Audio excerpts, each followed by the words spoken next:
Hello, welcome back to Leith Central, and as you've probably gathered, we are moving on to the promised review of the Hornby Duchess with the modified rear pony truck, Sir William Stanier F.R.S.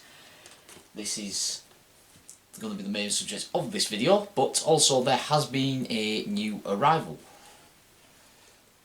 in the form of the Hornby B1. This is the one Scottish one they have produced, number 61243 Sir Harold Mitchell, which has the Scottish front end. So we'll be unboxing that in this feature, and we'll have some running shots down at the club of both those locos. But we'll move into the Duchess review and then we'll unbox the B1.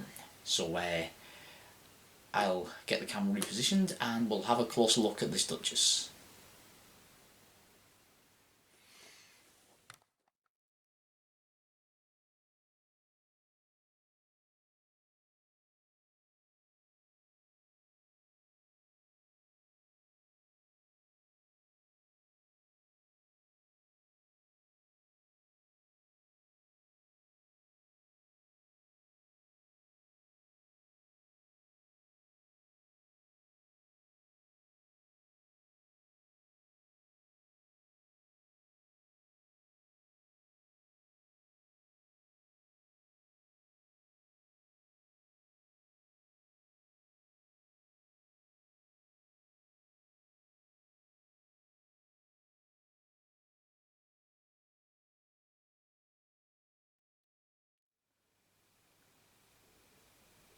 Okay, so the latest addition to the fleet to be reviewed.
Okay, so the latest addition to the fleet to be reviewed is this Hornby Duchess, number R3555, I think I've got that code right, Sir William Stanier FRS, number 46256 in BR Maroon with the BR Lake Crest. This was released earlier in 2019 with the modified back punch that was applied to the last two of the class. This was actually one of the last Duchesses in service, and also one of the few to work over the Waverley route, hence adding it to the collection. It actually worked over the Waverley route on a football special and was serviced at Edinburgh St Margaret's Depot. I've already fitted the small detailing parts of the front, including, which is a nice addition to this model, which is something you don't see too often. If I zoom in on the front, is the AWS protector, so little plate there for the coupling to rest against. Also the hose is fitted. Sprung buffers all round, all in cast metal. As you see there, the differences on the front end from the usual Duchess, where the smoke deflectors are cut away at the bottom. That was a later change to the Duchess class specifics. That's modelled here. The footsteps were also a separately fitted detail, these footsteps here, so they don't break off in the box, which is a common problem I've found with the Ivert 262s from Bachmann that I've recently added to the fleet. Also, separately fitted details, there is these brass parts along the side here. These are all separately fitted, and also the cab spectacle plate here. The cab doors are sprung and they're currently in the folded back position to allow it to run around tight curves at the club. And there is also a cab footstep that can be fitted between the tender and locomotive, but due to the tight curves I'll be running it round, I haven't fitted that. The connection between locomotive and tender is maybe the only gripe with this model, with it being one of those difficult Hornby plug-in operations where there's a separate plug and then the screw mounted coupling bar. That's a very difficult plug to fit and detach. That's another reason why I haven't fitted the cab kit plate.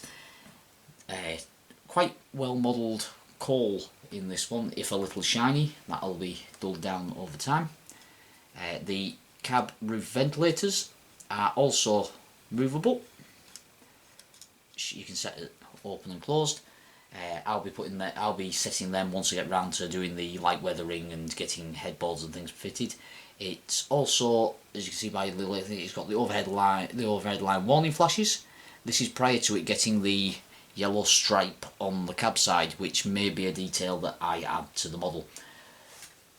The box is the standard Hornby 2-part cardboard and then plastic insert. These boxes are well designed for looking after the models, and we'll get onto that more when I unbox the B1 later on in this video.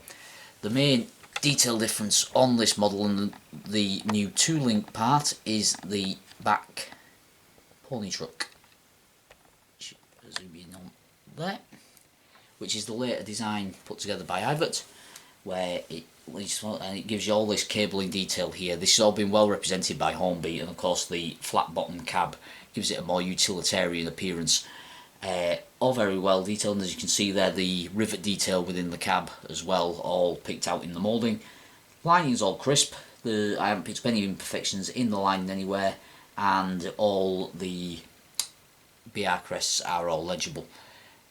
Full William Stanier nameplate, if I rotate it around slightly just to give you a view of those, embossed off the side, whereas I know on a lot of very early Hornby Duchess models they were just printed onto the boiler.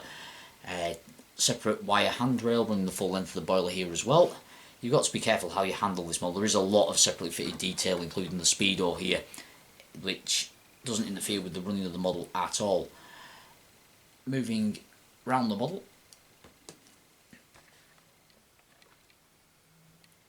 there's the brass whistle. Another part that's this model, double chimneyed example. And moving round further, just to bring you onto the other side, the valve gear is blackened rather than that silver appearance you see on some earlier models. All in all, detail wise, a very good model, and you can pick these up now, as I did, for around the £170 mark. They were originally retailing at £205. It's a lot for what the model. It's a lot for a model, £205. But I can see why, with the level of detail in this model, they were selling at that. They were retailing at that price. But if you do shop around, I believe Hatton's have got them listed for £169 now, which is about the best price I've seen. Rails of Sheffield are at a similar price as well. So that's the price bracket you should be looking for this model, is somewhere around the 170 mark. You'll probably pick up a good one for 165 at exhibitions, but you're probably looking at upwards of 160 no matter where you're going to shop for it.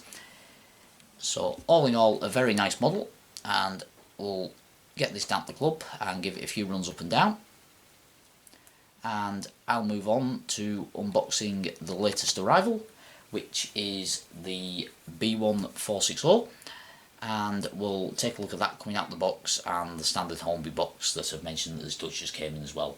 So all in all, I'll put my ratings separately for the detailing, the price and the running performance. We have had it on a loaded test run, which we won't show that's already been done, and it does handle comparable trains up a scale 1 in 50 gradient of up to 14 coaches, looking at net weights in scale versus actual size. So it pulls Duchess weights, it looks and has the presence of the Duchess, the detailing parts are all very good, and the separately fitted detail is a marked step forward. And looking at the evolution of the Duchess over the past decade or so, this is definitely the best that has been produced. With the separately, as I said, the rivet detail on this model is fantastic, including the separately fitted bolted plates within the smoke deflectors, an area that was just a flat moulding on some early Hornby Duchesses, even of this loco drive form. I'll move around to the tender slightly before we move on, actually, just to show you the back there, because on the back there you've got the very nicely printed plate showing the tender weight. If I'm just moving down there, showing like the amount of water and everything the tender will take. That's all crisp and everything. I've had the magnifying glass on that.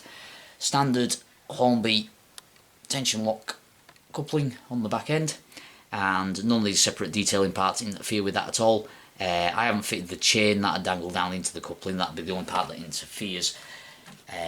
Two Timking axle boxes on the tender, picked out in the usual yellow, and there's also some quite nice spring detail down there as well.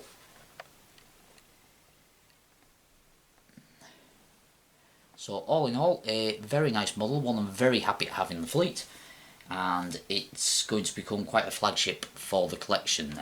Sorry to the BR Blue Paint Prince Palatine, but this is a very nice model and will be taking up the flagship role for Stanier at Leith Central. Coincidentally based at Crewe North, but as I say, has made it over the Waverley route on a football special, and that is how it will eventually be modelled, with express lamp irons and a 1T, like what looks like paper cord on the front. That's how this will be represented, with a slight level of weathering taken from photographs. So we'll get some running shots of that, and as I said earlier, move on to the B1. So I'll get to putting Duchess away and ready to go down the club and getting the B1 out of the box.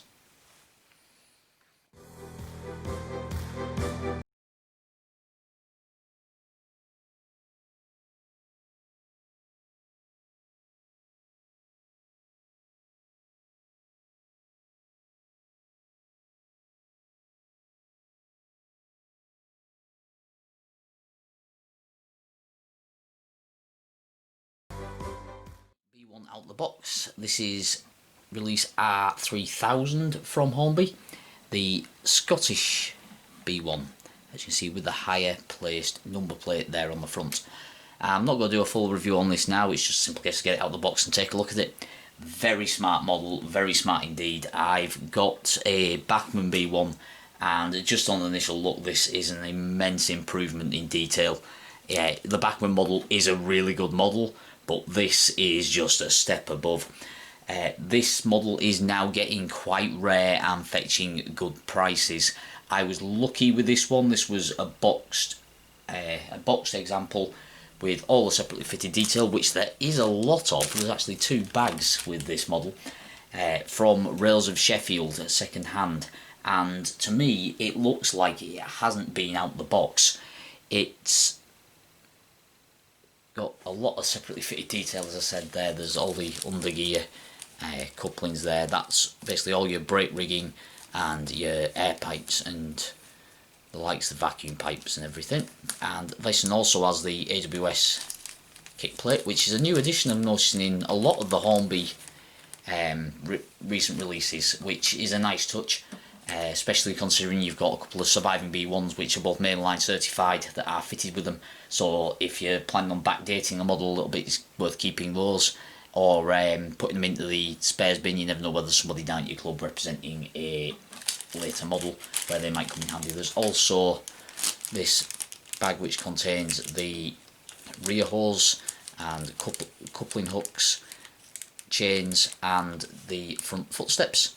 The other interesting part about this B1 is the shape of the front, which there was a couple of shapes, and this shape is correct for this model. And this model is in BR Lake Crest, as it would have been at its time at Glasgow Eastfield Shed, which is how it will remain. It will of course get a coat of grime, and I'm reckoning probably a passenger class 2 head code on the front for this one, to make it suitable for Glendevon or for Newcastleton, as well as the occasional run on Leith Central, where Hopefully we'll get it paired up with the Bachmann B1, which, although there's a slight difference in the grade of these, once I've got them both welded up and everything, it shouldn't be as noticeable. There is one slight imperfection on the boiler, which will be easily covered up by weathering. But if you are looking for these and you see one for under £100, my recommendation is go for it. This is a very nice mould, but I would recommend getting them from a reputable retailer like I did with Rails of Sheffield, where you know what you're getting will be described as comes. You may not get the same level of quality at that price from, say, an eBay bidding session.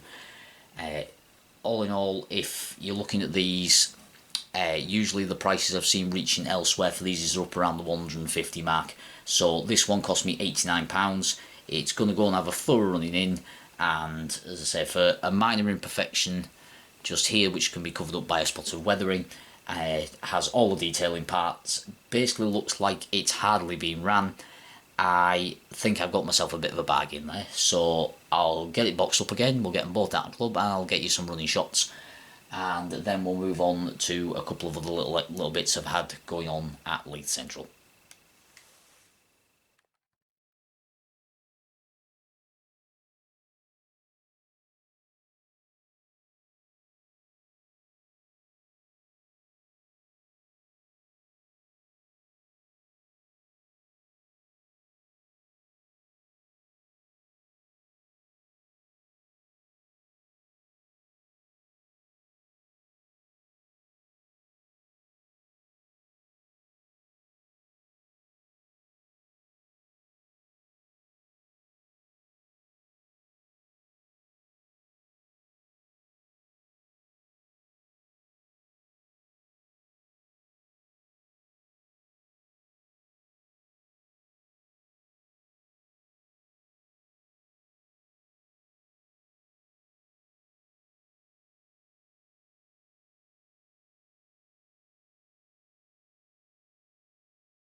Okay, so as I've just shown you, there's some painting going on with the platform edging ready to fit into this area here, and the slightly raised area of platform is now completely cobbled.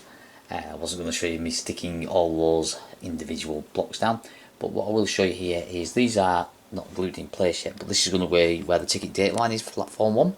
This ticket gate line being set back due to the access from where the bus station will be here, and I'm thinking of putting that little that came as part of the modern station accessories there as sort of like a quick stop off ticket booth coming in and out of that entrance. The raised step into the platform edge tails off down there. That's due to a slight bore in the cork because it's been laid for a while, so I thought I'd take advantage of that and put this slightly raised area of the platform in and disguise it by putting this ticket gate line at the far end. There's still some blocks to be fitted under there, but first what I'm going to do is I'm going to get those painted up over the next couple of weeks or so, get them painted up looking the part, and then they'll get glued in, and that end gate there will have some cobbles fitted underneath it. I've put a lip along this edge just cut from the edge of these sheets here. These Metcalf sheets are the ones I'm using. You get a good amount in there, and you get these strip edges along the side as you've seen me use further up the model here. There's another piece of plastic card stuck in to square that off. The next bit will be a long piece going up here, and we've still to get there. And as you see, I mentioned the mock-up that I was using. I've been recycling the stonework off of there as well. And there's been some changes from that, like you see the station entrance area here has changed. Now I've gone to the overall board because I had two ideas for that. Also on the board, the second port monitor has been lined up there, lined up the cut in that's not quite glued down yet. So I've been lined up where the slot will be for that. The point motor here is tacked in place and lined up, and then that will be connected with piano wire through the platform edge, which I will move on to show you. The turbots, the last of the turbots, which is in fact the one at the buffer stop, has been weathered to the same degree as the others. They will get some internal loads, some like broken sleepers and things like that eventually. And I'm developing quite a nice weathered rake of engineers' wagons, and I'm hoping to pick up a couple of the large Cambrian ballast hoppers as well to expand that rake. And I'll move on and show you as you saw me painting the first layer onto the platform edging. So I'll talk through how I paint the platform edgings up into how you see behind there on the removable platform 4 and 5 that's just been put in situ there.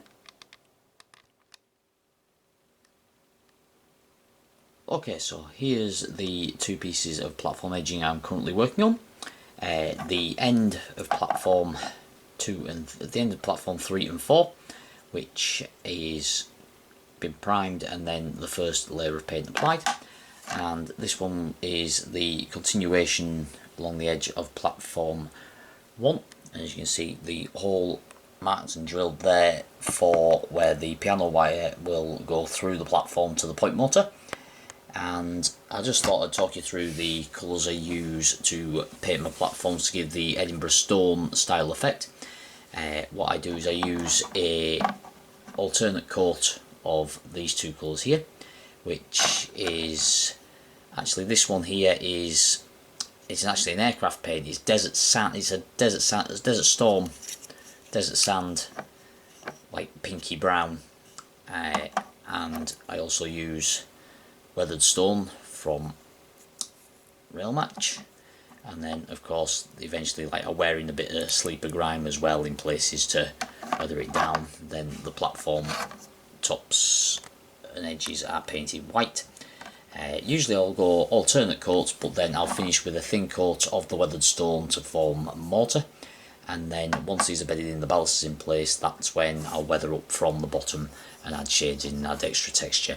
But I do mix a couple of sleeper grime into the coat to give so it doesn't all look uniform. As you can see, the starting of how I'm not sure whether the camera's going to pick it up there, but as you can see where the different layers of colour actually give differentiation throughout the bricks, where you get some are lighter and darker than each other. And this one I've actually used a light primer under this one, just as a quick test really, compared to using the grey primer as to how it looks. This would be the furthest one, as if you were, this would actually be hidden from one view, and it'd also be the furthest away if you were viewing from the other side of the layout. So I thought it best to be the best piece to test it on. The next step for these, once I've got the fronts painted, is to cut off these lugs. I'll leave these on while I'm painting them, but it's a nice thing to just hold on to while you're painting it, and for manipulating it and moving around, especially on a long piece like this. It gives you something to grip onto without putting your finger in the paint. And as you can see, they've already been trimmed off of this one. So that is the next job after painting, is to get them trimmed off. Just trim them off with a Dremel, and then that slots in, and then these eyes fit over the top, as you've seen with the other platform areas already in place. They fit over the top of the polystyrene with the cardboard butted up against, and then I can put those little sticky tiles along the edge as a platform edge facing one way, and then build my platform backwards, whether it be in the scatter, which some platforms are going to be, or whether it's in the stone. Beyond where I've got to on platform 1 that I've just shown you, I'm going to go to scatter with just that platform edge stone there, which it may not be exactly prototypical for the area I'm modelling, but I like the look of that. And I just thought that was quite a smart little platform edge that I haven't seen anybody else using, and it works for me, and it's nice and simple to do. And I may do a how-to on that going forward. It's just the fact of putting all those sticky little squares down and cutting scatter material down is something I find quite tedious, and trying to make it sound interesting I don't really fancy. So that's how I do my platform edges. So over the next couple of updates, hopefully we'll get some more of these into place, painted up and finished, and also I'll get round to putting the top onto platform 5.